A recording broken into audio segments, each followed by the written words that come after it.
Well, our text this morning comes from John's Gospel. We're going to be in chapter 9 of the Gospel of John. And this morning we're going to do things a little bit differently. Normally I read our passage before I preach on it. This morning I'm going to walk through progressively these verses in the Gospel of John. So be ready there in John, and I'm going to read it section by section as we work it through. I want to begin with a question, and the question is this: who is like our God? Isaiah 55, 8 and 9 says it this way: "My thoughts are not your thoughts, neither are your ways my ways, declares the Lord. For as the heavens are higher than the earth, so are my ways higher than your ways, and my thoughts than your thoughts." If we're honest, we serve a God whose plans and purposes often baffle us. I hope that I'm not alone in this experience. There is something about God's plans and purposes that we often look at here from our perspective here on earth and say, Lord, what in the world are you doing in and through this particular event? This is probably nowhere more true than when it comes to God's plans and his purposes through every form of suffering and pain. And as we're going to see this morning, this is true not only in the less acute forms of suffering, but also especially when it comes to disability. I just want to say right here up front in this message that we want to be a place and a people here at Gospel Joy that doesn't just tolerate people with disabilities, but loves and welcomes those who are disabled in our midst. I was reminded this week of a statement from Bethlehem Baptist Church that describes their vision for those with disabilities. I just want to read this because I want this to be true of us. Just listen to this. Our vision is that this church would display the supremacy of God in disability and suffering. We want our lives to reflect an unshakable joy in the Lord that allows us to embrace a life of suffering in disability for his purpose and glory. We want to shout that life with a disability and with Jesus is infinitely better than a healthy body without him. We say with Paul that this light momentary affliction is preparing for us an eternal weight of glory beyond all comparison. I want to say again that God is a God who has a good plan and purpose in every form of suffering, including disabilities. I've tasted this in my own life, brothers and sisters. 2 years ago, my family and I moved from St. Paul, Minnesota, here to Mankato with the purpose and the mission of establishing a new church plant. That was our mission. That was our intent as we moved here. We wanted to plant a church for the glory of God that put on display his bigness and his sovereignty over salvation. And yet, in the first few months of this endeavor, I was invited here to this building to worship with this little church of about 15 or 20 people, this church called Hope Baptist at the time. And when I was invited here, I remember coming into this place with at least two assumptions. And the first assumption was that this congregation would be small and unfriendly, and only one of those two things was true. I was proven wrong in the second of these two assumptions the moment that I walked through those doors. I was greeted with joy and with a true welcome of Jesus Christ. But the second assumption is that this congregation would be filled with people who looked just like one another. This notion was also destroyed almost instantaneously, because what I saw when I walked through those doors was that of the 20 people in this room, there were 4 or 5 of you with significant mental or physical disabilities. And I was blown over by this. And I went from a place of being calloused and unwilling to truly pray and consider this opportunity of partnering with Hope Baptist to suddenly saying, I need to think about this. We need to seriously sit down and talk and pray as to whether or not the Lord might be doing a work here. And the reason that gave me so much pause is because Jesus was a man, not just a man, but the God-man who moved towards those with disability. He loved those with disability. I'm convinced that if it weren't for disability, I would not be standing here preaching this sermon in this building this morning. Brothers and sisters, God has good plans and purposes in mind, even and especially through disability. And as we turn to John 9, what we see is that God has 2 primary purposes here for disability put on display in John 9. The first is this. Through disability, God gives us a physical picture of spiritual realities. Meaning that physical blindness here in John 9 is used by God for the good purpose of revealing spiritual blindness. That's what we see in most of this chapter. But secondly, as we're going to see towards the end of this story, God uses disability to display the glory of Jesus Christ, his power and his ability to heal. And so as we jump in, we're going to see that this chapter is divided up into 6 parts. And each part or act of this story reveals the spiritual blindness of a particular group, but ultimately leads to spiritual sight. So let's jump in here to Act 1. And as I read, I want you to ask the question, who is blind here? Act 1, verses 1 through 7. As he passed by, he saw a man blind from birth. And his disciples asked him, Rabbi, who sinned, this man or his parents, that he was born blind? Jesus answered, it was not that this man sinned or his parents, but that the works of God might be displayed in him. We must work the works of him who sent me while it is day. Night is coming when no one can work. As long as I am in the world, I am the light of the world. Having said these things, he spit on the ground and made mud with the saliva. Then he anointed the man's eyes with the mud and said to him, go, wash in the pool of Siloam, which means sent. So he went and washed and came back seeing. What a story.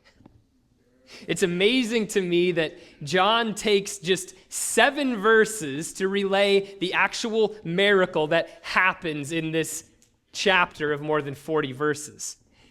And the gist of what he says here is this. Jesus and his disciples encounter a man born blind. This is not someone with partial blindness or blurry vision. This is not someone who once had vision and then lost it due to an accident. This is someone who has never seen. Who, because of his impairment, we're going to see, was forced to beg on the side of the road in order to scrape together a way of life. And Jesus meets this blind man, and we don't get to hear much about the exchange between Jesus and this blind man until verse 6. Where Jesus bends over, spits on the ground, and makes mud. And he takes this mud, which we're all curious, what in the world is Jesus doing with this? And he smears it over the man's eyes, and he says to him, go, wash in the pool of Siloam, And for as remarkable as this miracle is, we get exactly 9 more words as to how it actually happened. You ready for this? So he went and washed, and he came back seeing. That's it. I mean, think about this journey that this blind man takes on his way to the pool of Siloam. What's he doing? He's either got a staff or a stick, something that he's using, no doubt, to tap along the ground to tell him where he's going. Or perhaps a friend leads him by the arm. And he gets to this pool, and he goes into it, and he wipes this mud off of his face in this pool, and he opens his eyes, and suddenly, for the first time, he sees this thing called water. He'd only known the feeling of it, but now he sees it. He perceives with his eyes what this is. And no longer does he need his cane. He casts it to the side, or he tells his friend, hey, I don't need your arm. And he walks back on this journey, on this street that he's grown up knowing only by sound and touch his entire life. And suddenly he walks back to the very place that Jesus smeared his eyes with this mud, but now he can see.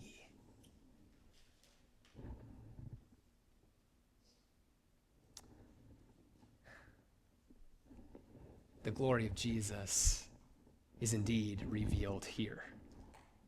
In his power, his ability to take a man who was blind from birth and heal him through the seemingly normal act. Before we move on, I want to just ask the question, who's blind in this section? Like, what is John wanting us to see by taking so little time to describe the miracle itself? Because before we ever get to the miracle itself, we see that it is the disciples who are actually blind in this first act. You see that in verse 2? Upon seeing this blind man, the disciples ask Jesus a question. They say, Rabbi, who sinned, this man or his parents, that he was born blind? There's an assumption here, isn't there? Behind this question is the assumption all suffering is divine punishment for a specific sin. That's the assumption here. The assumption is that there is a kind of 1-to-1 ratio when it comes to sin on the one hand and suffering that results from it. And so, therefore, if someone's pain or misery or loss or disability is great, it must therefore follow that their sin was also great. So the disciples see this great suffering in the form of blindness, and so they say, whose fault was it, Jesus? It's got to either be his parents or him. Who's suffering as a result of their sin? Either he or his parents must have really messed things up, Jesus. Who was it? And Jesus cuts through this false logic with a single idea. Neither. It was not this man that this man sinned, nor that his parents sinned. Now we have to be careful here because there are times when Jesus really does punish specific sins with specific suffering. That really does happen in the Bible. You see this in the death of David and Bathsheba's child after he had committed adultery with her. This is a direct result of his specific sin. Or if you want a really clear example that you can look at later this week as you think on this, write down 1 Corinthians chapter 11, verse 30 and 32. This is one of the clearest connections in the New Testament that there really are times where God gives specific punishment in this lifetime for specific sin. It happens. Amen.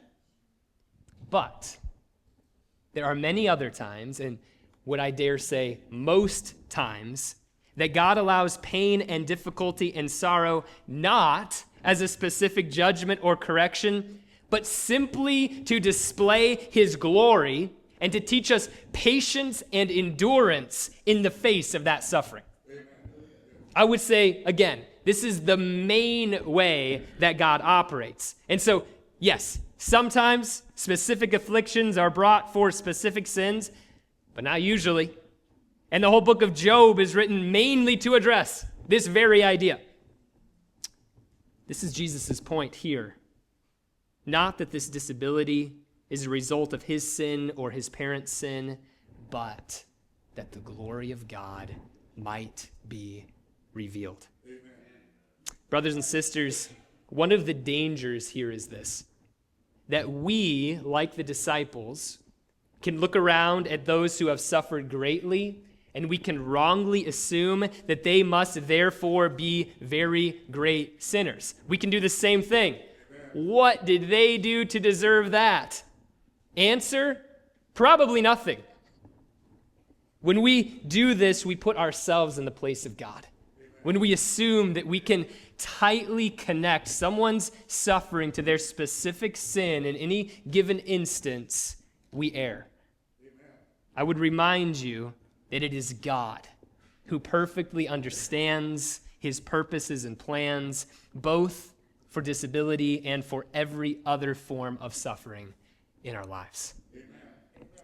This brings us to Act 2, verse 8. The neighbors and those who had seen him before as a beggar were saying, "Is this not the man who used to sit and beg?" Some said, "It is he." Others said, "No, but he is like him." He kept saying, "I am the man."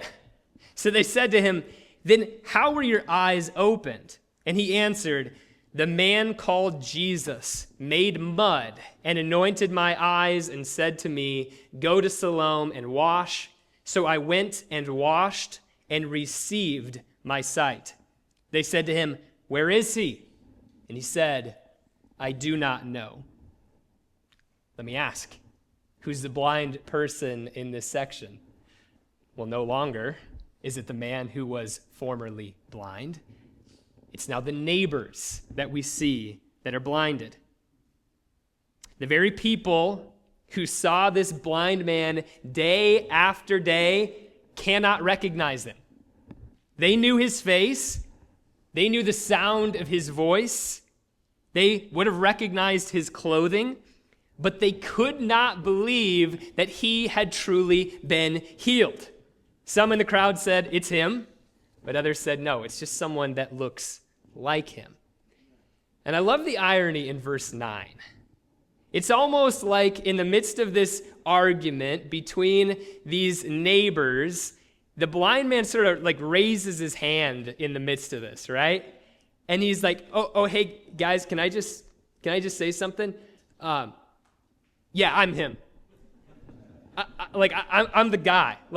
Like you're arguing about this, I can just say, like, I was blind. I used to sit right here and beg. I really am your neighbor. I know your guys' voices. Your faces are new to me, but I really am that guy.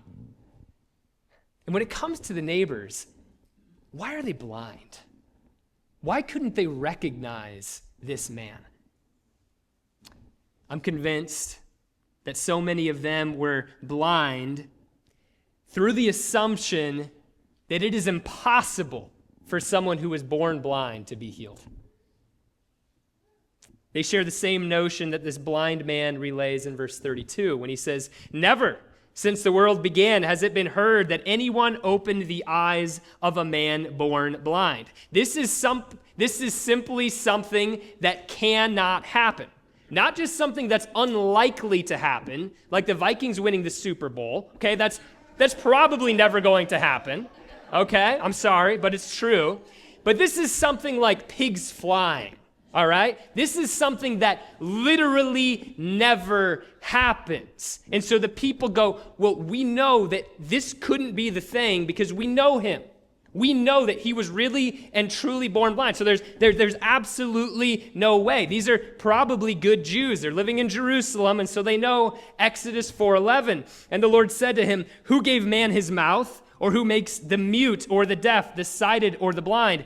Is it not I, the Lord?" And so they go, only God can make someone blind. Only God can make someone seeing. And so how could this be? And what these neighbors were ultimately blind to was the fact that God had indeed been in their midst through the person of Jesus Christ. Brothers and sisters, let us not be blind to the power of Jesus, to his power to heal, his power to forgive, his power to reconcile, his power to do what only God can do because, as he displays here, he is indeed God himself. This brings us to Act 3, the man born blind and the Pharisees. Verse 13. They brought to the Pharisees the man who had formerly been blind.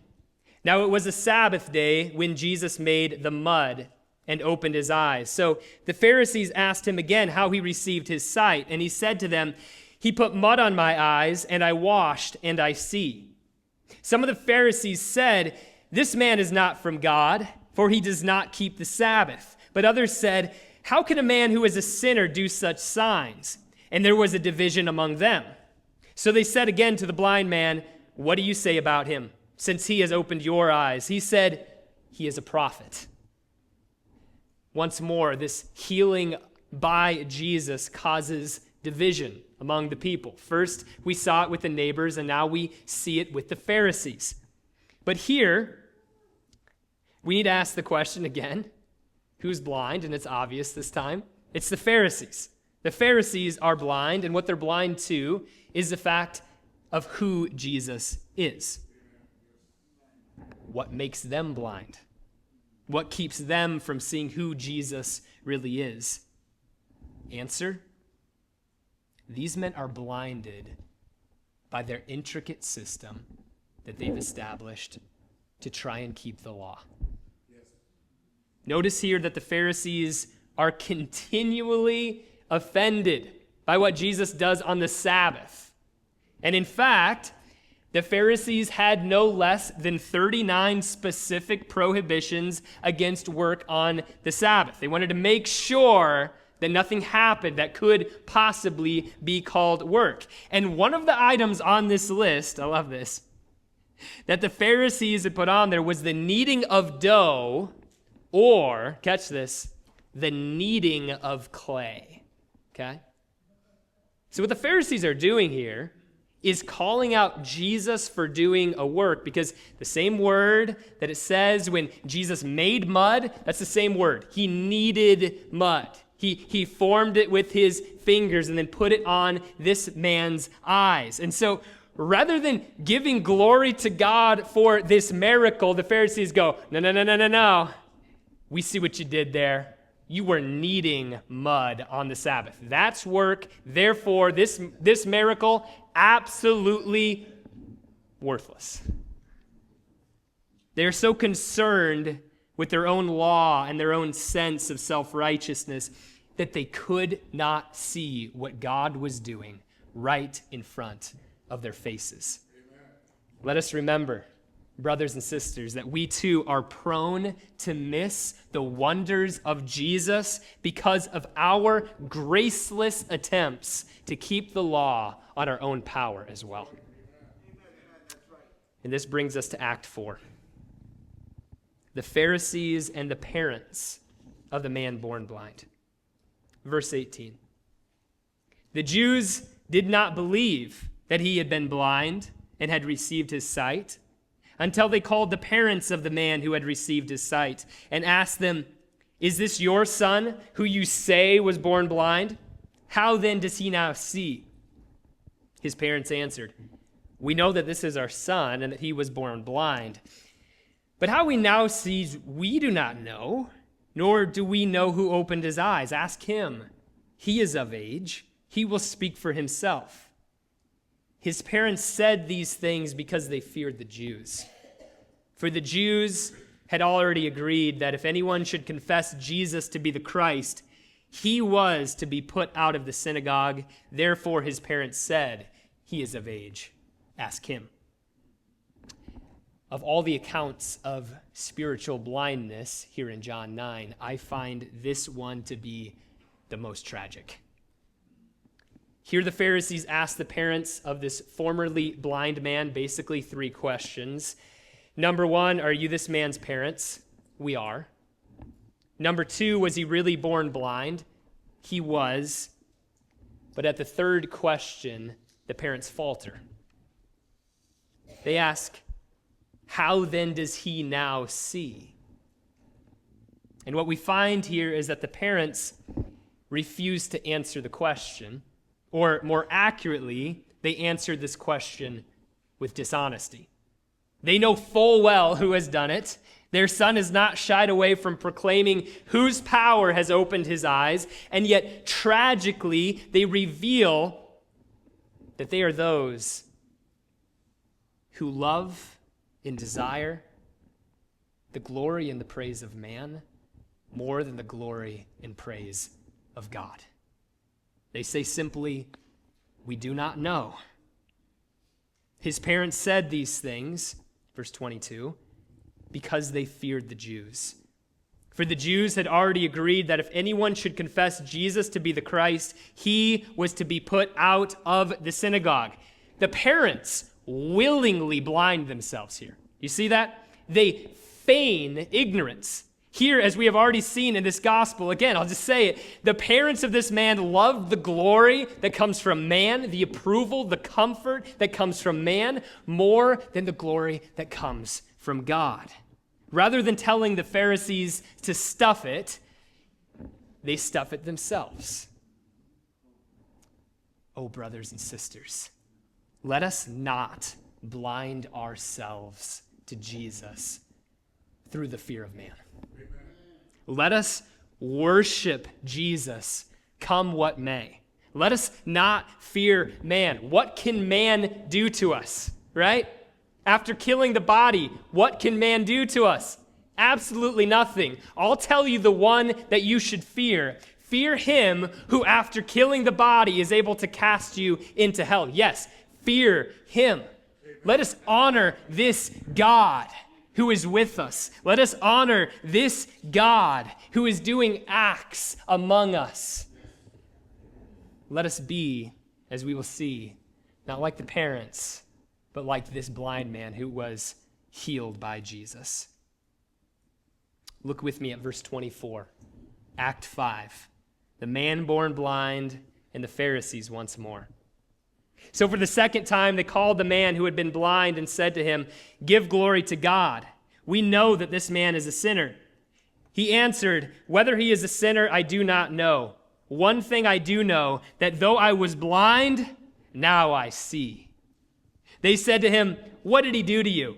How did he open your eyes?" He answered them, "I have told you already, and you would not listen. Why do you want to hear it again? Do you want to become his disciples?" And they reviled him, saying, "You are his disciple, but we are disciples of Moses. We know that God has spoken to Moses, but as for this man, we do not know where he comes from." The man answered, "Why, this is an amazing thing. You do not know where he comes from, and yet he opened my eyes. We know that God does not listen to sinners, but if anyone is a worshiper of God and does his will, God listens to him. Never since the world began has it been heard that anyone opened the eyes of a man born blind. If this man were not from God, he could do nothing." They answered him, "You were born in utter sin, and would you teach us?" And they cast him out. We see once more, tragically, that the Pharisees, even through this testimony, remain blind to who Jesus is. But on the other hand, we're starting to see this amazing progression in this man born blind as he gains not only physical sight, but begins to gain spiritual sight as well. He, unlike his parents before him, simply will not be silent about what Jesus has done for him. He will not let the glory of Jesus go unsavored. And he doesn't use a sophisticated argument here. Do you notice this? To combat the unbelief of the Pharisees. He just says what Jesus did for him. Do you notice that? Verse 25. "Whether he's a sinner, I do not know. One thing I do know, that though I was blind, now I see." What a remarkable confession. In the midst of the blindness of Jesus' disciples and the blindness of his neighbors and the blindness of his own parents and this council of Pharisees that he's standing before, this man just says, this is what Jesus did for me. You want to know one of the clearest evidences that we are seeing Jesus rightly in our lives? It's that we are willing to tell others about simply what he has done for us. Like, that's it. This man's spiritual sight is being confirmed by his boldness to just say, here's who I was, and here's what this guy named Jesus did. Sometimes we make our testimony way too complicated, brothers and sisters. This is the essence of what we are called to do. See who Jesus is, and then say it. This is who we were, and I met this guy named Jesus, and this is who I am now. If you can say that, you can share your faith, brothers and sisters.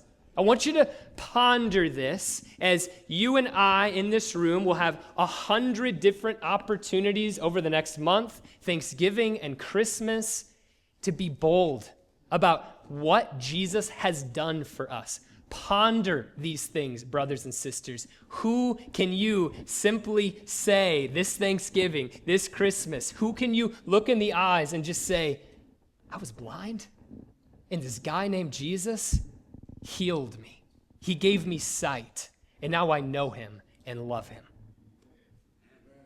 And this brings us to Act 6, where we finally see Jesus come back into the story. Verse 35.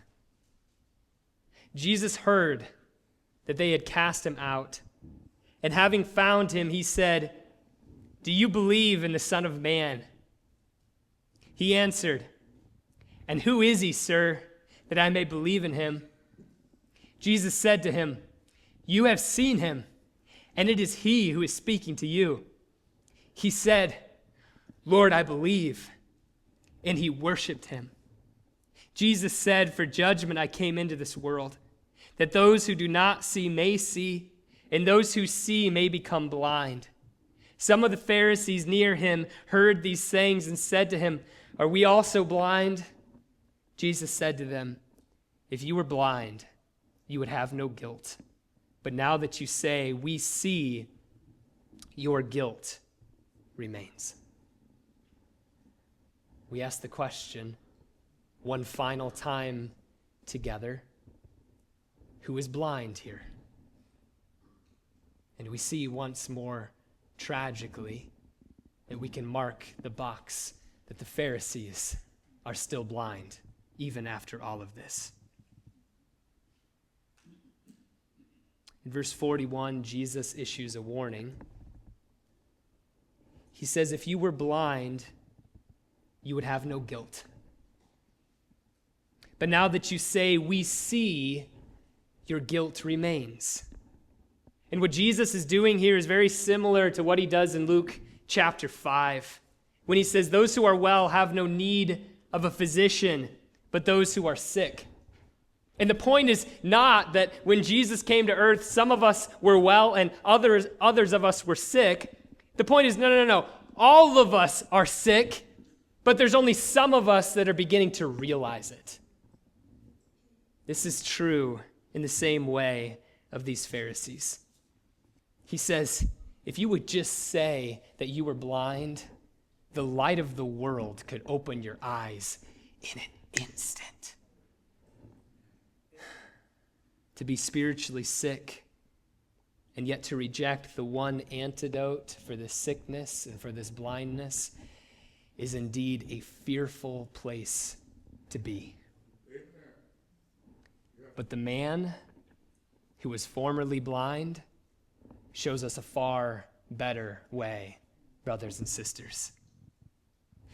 Do you want to know what perhaps the single clearest evidence is that someone has truly had their eyes open to who Jesus is? Look at verse 37. Who is he, sir, that I may believe in him? Jesus said to him, You have seen him, and it is he who is speaking to you. He said, Lord, I believe, and he worshiped him. I said at the beginning of this message that we serve a God who has good plans and purposes in and through every form of suffering. And what happens when we begin to see this and to see the work of God even through these things is that we no longer turn from Jesus, but we learn to worship Jesus in and through these things. You want to know what we do when we see Jesus most clearly in every aspect of life? We worship him. This is the test for us, brothers and sisters. In the midst of doubt, we worship. In the midst of opposition, we worship. In the midst of pain and suffering, we worship Jesus. That's what we do when we are truly seeing the power of God put on display. Amen. Let me close with this final quote as we think about worshiping Jesus in the midst of our suffering. Praise is the duty and delight and the ultimate vocation of the human community, indeed of all creation. Yes, all of life is aimed toward God and finally exists for the sake of God. Praise articulates and embodies our capacity to yield, submit, and abandon ourselves in trust and gratitude to the one whose we are. Praise is not only a human requirement and a human need, it is also a human delight. We have a resilient hunger to move beyond self, to return our energy and worth to the one from whom it has been granted. In our return to that one, we find our deepest joy. Let's pray together.